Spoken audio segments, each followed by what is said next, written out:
UNESCO Remote Radio Week 2021. Get ready for a week devoted to helping radio stations broadcast remotely. It is day 4 of 5 of the Remote Radio Week. I'm Andy Leve. Thank you so much for joining us. Remote Radio Week is, of course, organized by UNESCO in partnership with the World Health Organization, and Remote Radio Week. It's an online training program that's aimed at building the capacity of local radio stations to produce accurate and professional radio content in the event of containment measures or emergencies, including financial difficulties. Right now, we are going to be having a keynote address by Edita Kudlacova, who is the head of radio at the EBU, and she took up this position this year in March. And Edita is going to be talking to us about the effects of the COVID pandemic on the radio industry in Europe. Edita, welcome to Remote Radio Week. Thank you very much, Andy, and good afternoon to everybody who's watching us now. Thank you. So as you've heard, my name is Edita, and before coming to Geneva to be the head of radio at the EBU, I was working for Czech Radio for over 12 years, and I was leading the innovations team there. When we introduced the innovations team into the structure of the company, colleagues at Czech Radio were embracing the creativity and the new ways of our work that it brought. But that was many years ago. It was actually a time when we needed to start speaking about innovation and digital tools, and we needed to have a structure for it. So it actually had some space where it could develop. In the moment of the first lockdown 2 years ago, nothing had to be institutional or organized. Innovation and creativity was just there, everywhere in our work life. We have seen an incredible amount of new ideas to produce radio broadcasts, to report from home, to connect to the studio via various apps and search for open source tools for the journalists. During the past almost 2 years now, we have also seen something extraordinary in our industry. Almost everything else stopped, life slowed down, people took a break. But some sectors worked harder than ever before. And I would say including us, people in media, journalists, people producing content, people working in news, and people actually delivering information for all our fellow citizens. In our part, it's in Europe, but I would say across the whole world. In the area of public service broadcasting, we have experienced an amazing increase in tuning into public service radio all over Europe. In many countries, public service broadcasters, and especially their news stations, got to #1 position in their national markets. And they are actually still keeping that position. People stopped listening to some content that just filled in their time, but they really focused on information, and they needed those information for their daily lives. And this, of course, goes for online content as well. People found their way to search for podcasts as a source of relief and a source of relaxation. They were often tired from visual content and needed a break, and they searched for both spoken word content as well as music. We have seen an increase and uptake in listening to live music, but also pre-recorded music as well. Parents were downloading and playing podcasts to their children and used it as a convenient form of digital detox for the youngest ones. Radio stations also played a role in a society in another way. Their priceless support to creative industry, arts, music, and culture in general was visible in every country. Many creative projects were brought to life in an incredible speed never seen before. Culture froze in physical space, but definitely not in the linear broadcasting and in the audio content. And the support from the media scene was appreciated by both the wide audience as well as artists and people working in culture themselves. So I would say we have seen a lot of innovation and creativity, and there is a lot we learned during the past 2 years that we will take with us further, and we should take with us further. But at the same time, what we are also seeing is that online distribution platforms are more and more often turning into creators' platforms. And this has brought about many interesting points that we have not discussed up until a couple of months ago. Not only that lots of our talents and creative people are leaving to work with platforms who work with audio or live radio production, but we are also seeing lots of developments in the podcasting world that's actually driven by these platforms. As the podcast audience is growing, there are, of course, new models of financing introduced to the market. We are more and more often speaking about exclusivity of online audio content, something that we have never thought about just 2 or 3 years ago. And almost every platform today is launching an audio service that's not just an on-demand tool, but also a space for live audio.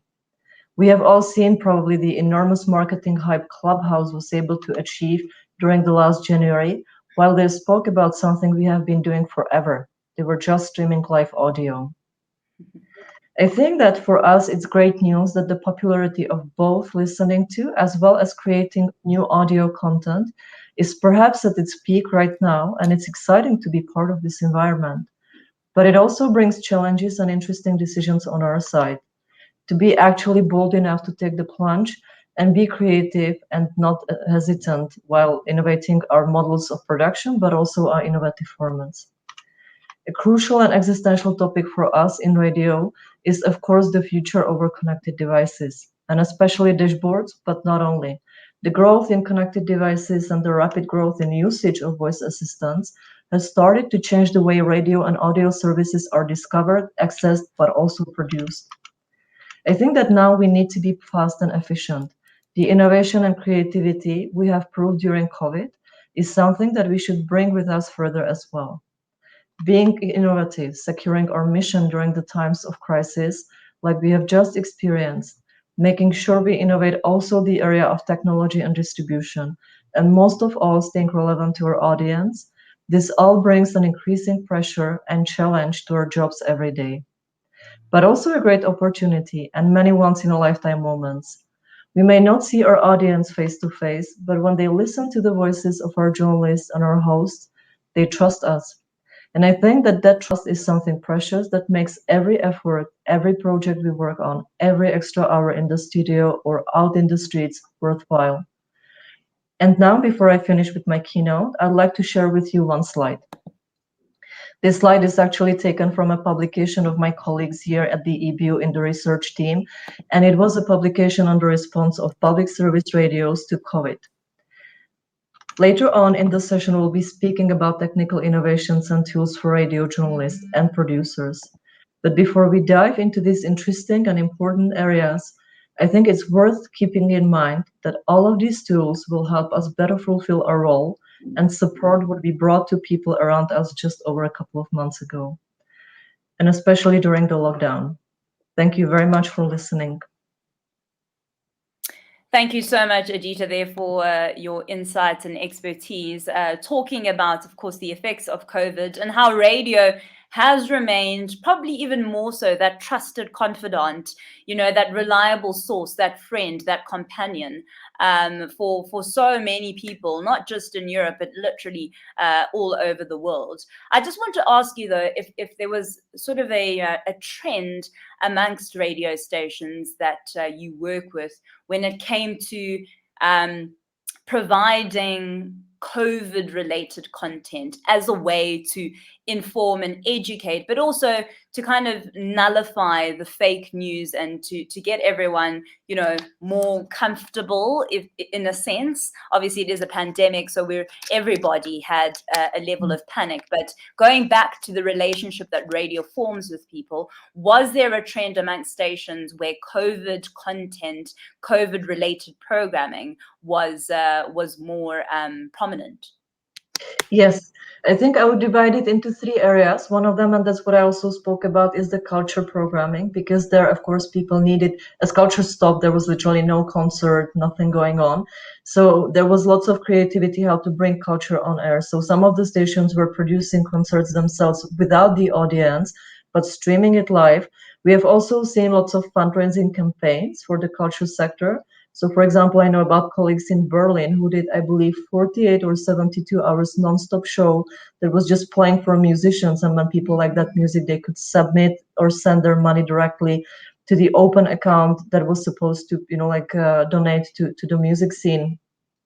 So I think that was one part. The other part where people needed information, but also physical and mental and emotional support, were senior people, because they were affected the most, I think, especially by spreading the panic and getting lots of disinformation and fake news through their emails. So there were lots of programs jumping up that were with psychologists that were speaking about problems people could feel. They were, like a phone-in show, so people could share whatever they were feeling at home. There were also, in some countries, what we have seen, there were not shows, but more like programs developed to connect people together. So if somebody, for example, a senior person needed help with going for, like their shopping or groceries, or they needed to arrange something in town, but they were afraid to leave the house, there were shows that actually connected young people with these senior people so that they could meet each other and they could help each other. And I think that was the power of community and local radio stations, especially in this area, because that was something that was appreciated by both sides. Like on one side, you had people who didn't know how to help, and on the other side, you had people who didn't know how to ask for help. And the third one, and that's of course the science programs and the broadcast itself about the COVID, about what it is, if we have, and what kind of information there is, that we have secured, and right data about that. So there was definitely an increase in listening to scientific programs. Some of the stations had them before. Some of the stations did that just because, like all the other governmental institutions, etc., were not spreading the accurate information. But that is, I think, the third area where we see some growth. And do you think that now we can say that we're prepared should there be, another pandemic or a natural disaster? Have we got concrete case studies or how-to guides that can help radio stations, radio professionals to kind of get quickly and pivot quickly, because that's the word doing the rounds these days, to pivot and still continue to be that source of information and be that confidant without too much internal panic? Well, I think that one very practical thing that happened during, especially the first couple of weeks, is that every journalist and everybody working for live radio got a good equipment. Companies they financed good equipment so that you could build your home studio, you had a good app on your phone, you had a good phone, you had a good recording device. So I think that will stay with us, and it was necessary, because I know that from some organizations, where especially when they are tight on budget, I think that most of it's very difficult to define why you would need something that good at home. So I think we have that, so we are ready in this respect. And on the other hand, and that's also, I was very proud on many radio stations, that the response and the reaction from the journalists themselves was so fast and so creative that it took a couple of minutes before they got on air, and they just, they immediately kind of knew what to do, even though they were, I think, doing it more in the way of fake it till you make it, just trying and going forward with it. So I think we are ready, and I think we have good people, because in radio you need to know to speak, you need to search for your sources very quickly, you need to be able to work from everywhere, not only studio, but from your living room, from the kitchen, from your car, and that I think makes us very ready. But I would say I would be very happy if there was a bigger break, because I think everybody is tired after these past 2 years. It was incredibly, I think, difficult for all the journalists, because they were working 200% almost without any break, especially the first couple of months. And so then I think that, there would be a good break before we have another crisis like this. Well, thank you so much, Edita. That's Edita Kudlacova, who is the head of radio at EBU, giving us concrete insight on how radio stations have dealt with the COVID pandemic in Europe. Thank you so much for your time, and hopefully we'll be seeing you again soon, Edita. Have a good day. Thank you very much, and happy listening. Thank you. Bye. Thank you.